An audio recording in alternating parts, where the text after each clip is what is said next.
And having gone through this example of how an outcome statement can look like, I would like to give you some tips for how to review an outcome statement. So when a big part of the outcome harvesting process is to not only write the outcome statement, but also peer review, or maybe you are working as a focal point, as a mill advisor, officer, who will be reviewing the outcome statements that are submitted. So these are the list of questions to keep in mind when reviewing an outcome statement to ensure high quality and that all the information that is needed are there. So the first one is the outcome title. And here the relevant questions is if the outcome title about the change, is the outcome title about the change in behavior of another actor? So if you remember from some other videos or about outcome harvesting, that outcomes are the change in another social actor. So this is very important to make sure that we are actually talking about outcome and not output, for instance, where there will be any activities that is undertaking the immediate result of activities that you have implemented. And the outcome title, we also want to see if the change is observable. So, for instance, it has to be objective and measurable. So if we talk about a subjective opinion, that would be difficult to verify. So, but if a change of opinion or attitudes or norms that lead to a concrete behavior change, for instance, if we say that it's an educational program and there has been some awareness work about changing attitudes about girls gaining education. And so having an attitude change, if that translate into concrete behavior, for instance, that a dad for the first time sends his daughter to school, then that will be an observable change. But if we are talking about the attitude level, so that a dad think it's a good idea to send his girls to school, then that is not yet an observable behavior and therefore not an observable change in another actor that we can harvest. So then other tools might be more suitable for these kind of measuring norms and attitudes. So that is an example. And so we really want to see that concrete, measurable, and objective change. And also what's important to keep in mind is, does the outcome title answers all 4 questions? So as I mentioned, who changed, what, when, and where? And then also, is each of these elements specific? Is it clear? So for instance, if we talk about the date, it's the more close you can come to the specific date, the better it is.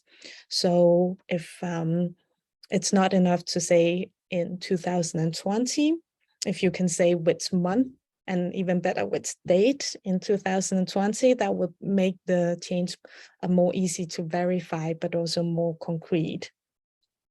And the same if we talk about where, if you can provide more specifically, not only the country, but also in which city or which town. So give all the specific details. And also what's important in terms of the outcome title is to make sure when you read it through that it only contains these 4 elements. So we only talk about the change, who, what, when, and where, and nothing else. So sometimes the project contribution might be mentioned in the outcome title. So what were the activities that led to this change happening? But that you should leave to the contribution session. So here we really want to keep it simple and clear and very concrete.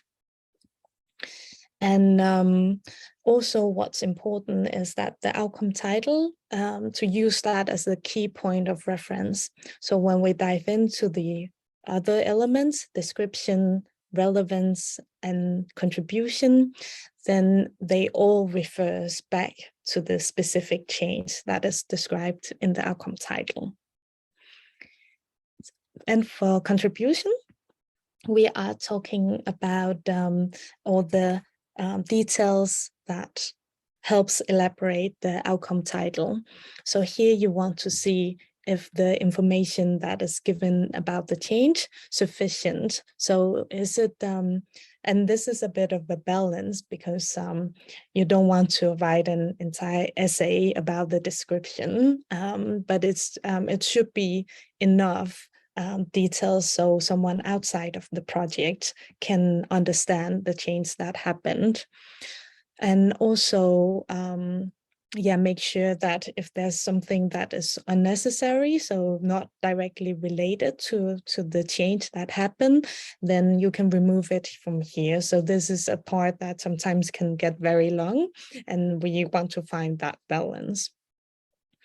And again, another challenge is to distinguish description for contribution. So that there might be a tendency to mention again the activities that has been done as a part of the project, the interventions here, and so this part should remain and to be left to the contribution.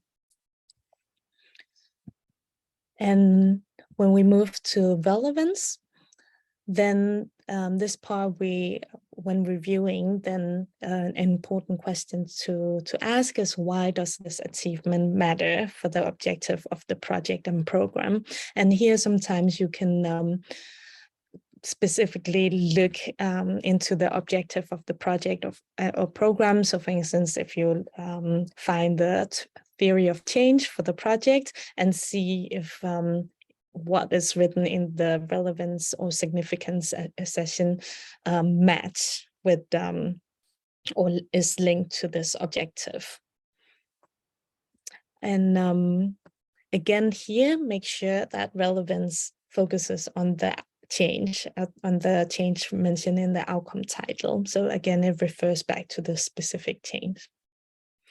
And for contribution, the fourth element, here you want to check who contributed, if that is clearly written. And this can be either the organization or the people involved in contributing. And what was the specific activities or outputs that contributed to this outcome? And when and where did this contribution take place? And also, do you agree that this is a plausible contribution claim, or is it far-fetched? So here it's also an assessment of, okay, is it likely that these activities actually would lead to the change described in the title? And finally, is it mentioned any other actors or factors that could play a role? And then finally, the evidence.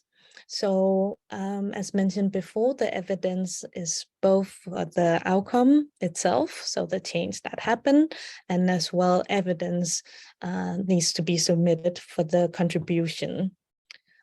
So it's important to check, okay, is there enough evidence to verify the outcome as well as the contribution? And also, do the resources and the sources that has been provided prove that the outcome happened? And is it something that we can document? So these are the questions to ask for this part.